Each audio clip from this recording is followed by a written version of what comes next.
We're pumped up about the Thunder. Unfortunately, we only got one win out of the 3 games at Crypto.com Arena. But let's just talk about it, Dave. Let's talk about what we saw this last game against the Clippers that really just made, well, let's admit it, bro. Got a boner like this hard, bro.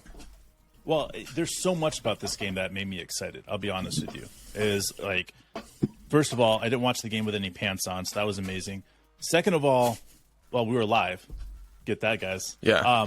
The other thing is, I just want to throw this out here, is what Josh did was truly spectacular. I mean, we can talk about our defense and coming back from 17 points. We could talk about all these other things, but what Josh did with the 27, 18, and 7 with a steal, a block, and only 2 turnovers, to me, those are stats that you see by a superstar. Those are stats you see by a star, not a 20-year-old player. Like I told Mark just before we got on here, I think the 27, 18, and 7 with a steal and a block and only 2 turnovers is better than another triple-double. Just because of the way that he was efficient, the way that he was attacking the hole, the way that we saw Josh just completely dominate the game, guys. That's what he did last night. They were playing immaculate defense on J-Dub and Isaiah Joe and anybody else that was coming out there shooting the ball. They picked their players that they were going to double team. They left Jay Will open a lot. They left Jay Ari open a lot, and that's fine. But the reality is that what we saw from Josh was just getting to the hole, attack, getting downhill, and in a game that we were getting beat on the offensive glass pretty bad, Josh stepped up and started grabbing those rebounds and getting up that floor. And if you look at it, how many point guards have really ever had that 27, 18, and 7, with only 2 turnovers? There's not many, guys. There's not many at all. At 20 years old, even much. I mean, I think he has to be the first 20-year-old to put up stats like that. Yeah, they're pretty incredible. And, we can look at it and be like, well, there are stats we lost. It's empty. But the thing that we love about Josh is he would rather have 5 points, 5 rebounds, and 5 assists, and that's it, if that led to a win. So unfortunately, it didn't lead to a win, and he does whatever it takes to win, and that's the important part. None of this is empty stats. This is all competitive, going out there and trying to get the win. We had a chance. We played really well when Shea was on the bench in the 4th quarter, and he came back. We got it all tied up. But there's something we saw with the Clippers in the 2nd game. The Lakers this game was these teams are really good. They're really locked into playoff basketball. They're looking at us, and they understand here's what they have to do to play with force to really make it so we can't stop them. And they understand their ability to just get to their spots and knock down their shots. And when you got a guy like AD, when you got a guy like Kawhi, these guys are, legit top 10 NBA superstars, and we have to find ways to put some stops up. That's difficult, but what it came down to, and the reason that we get so hyped about Giddey's 18 rebounds was we had to get rebounds. And we were just trying to figure it out. And when you get the point guard out there who says, I'm the biggest body, I can get out there and I can push and shove and I can grab those boards and get out and run, it shifts everything. So as things go on with the season, there's going to be other elements that are added, even though we're down to 8 games left or whatever. It's we're talking about Poku coming back. Now, he could add a little size, a little bit of help. But in the end, when you're in a foxhole, you need anybody to do anything they can to help out. And that's what Josh Giddey's game was all about. Yeah, it's confidence right now. Think about this, guys. Confidence. Josh just had a huge game, 27, 18, 7, 1-1, 2 turnovers. For him, this is just building off of that. I can't say enough about this. Every single time I've seen Josh step up in a big game or in a big arena, it's mind-boggling that he knows that next gear. There's a lot of players that just don't understand that next gear. And that's when the other day I talked about Josh being possibly an MVP caliber player someday. And to me, it's because that next gear he already knows. If you see a player that understands, okay, it's 4th quarter, I got to step up. We see it with Shea a lot. Those clutch mentality points. And I look at Josh, and every single time that we have a big game, I already know that Josh is going to do something spectacular. I don't have to sit here and say who else is going to step up, because I already know. Okay, we're playing playing against the Lakers, so Josh is going to have a good game. Playing against the Knicks, Josh is going to have a good game. Playing against the Nets in New York, Josh is going to have another good game. We're playing in Miami, Josh is going to have a great game. These are what Josh does, and understanding that and seeing that and recognizing that he has what it takes to step up and get to that next gear makes me excited. And we watched this against the Lakers. We needed somebody out there, and Josh is like, hey, guys, I got you. And he's one of the youngest guys on the team, second youngest guy on the team. And he's like, I got you guys. And then he kept on getting hacked and fouled, getting to that line, man, or getting to the hole. And it wasn't affecting his game. That's what's another thing that I watched. I've seen so many guys that are having good games and it stops at a good game because they're getting fouled and they don't like that.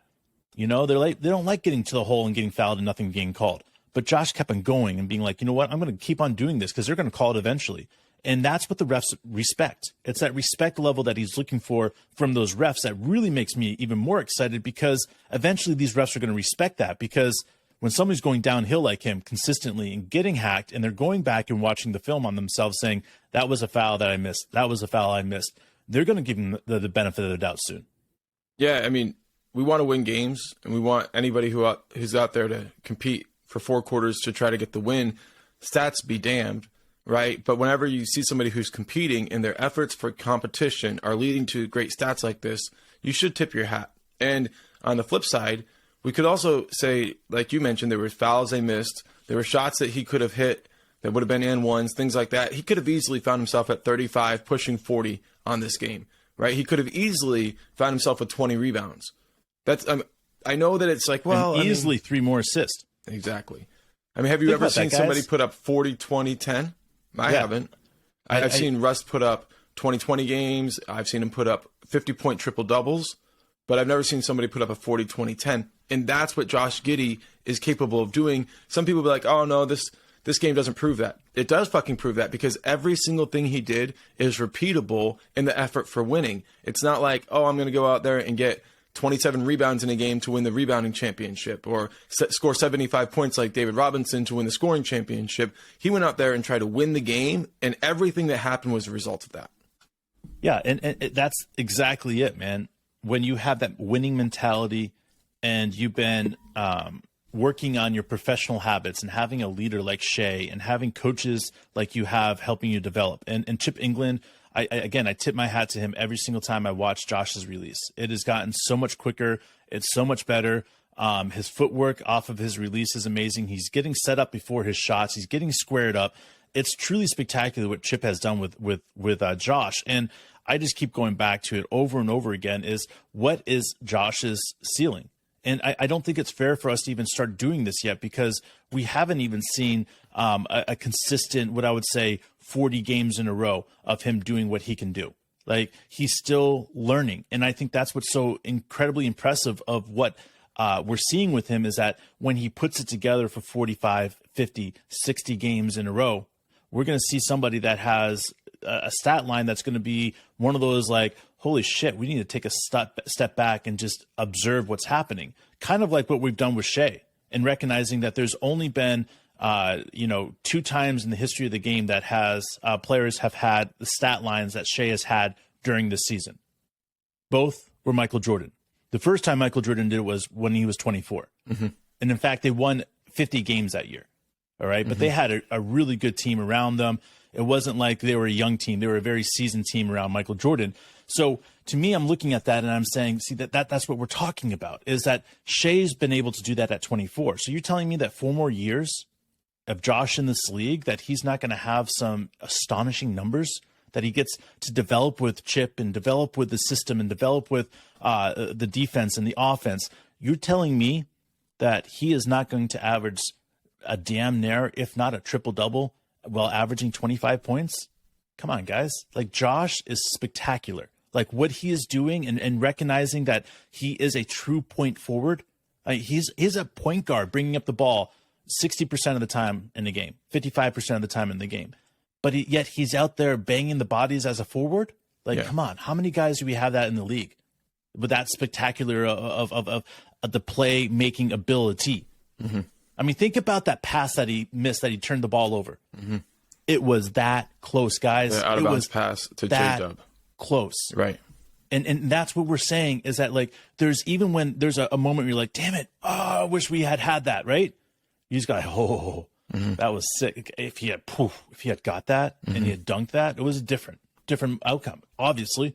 And we're sitting there going, right? So that close, man. And that's why I see with Josh is that he's that close to putting up a streak of games that is just so spectacular that everybody's just like, what the fuck? Yeah, I mean, that's what we try to do here, right? We try to take some signs and extrapolate and kind of guess what the future will look like and try to project. Believing in the developmental system. Right, exactly. And it's impossible not to get excited. You know, some people would think a loss is a loss, a win is a win, that pass was a turnover, so it's all bad, right? The truth is there's little silver linings with each game, even losses. And we're so proud of this team. We're pumped up about the Trailblazers, bro. We really are excited that everybody continues to join us for live and, you know, for these podcasts and everything. It's the time of our lives right now, and we're pumped up about this home stretch. And if you guys want to hear what it takes, what we think it takes for the Thunder to get to the playoffs, guys, what do we do, Dave? You click right here. But before we go, Josh Giddey, 27, 18, and 7. Crazy.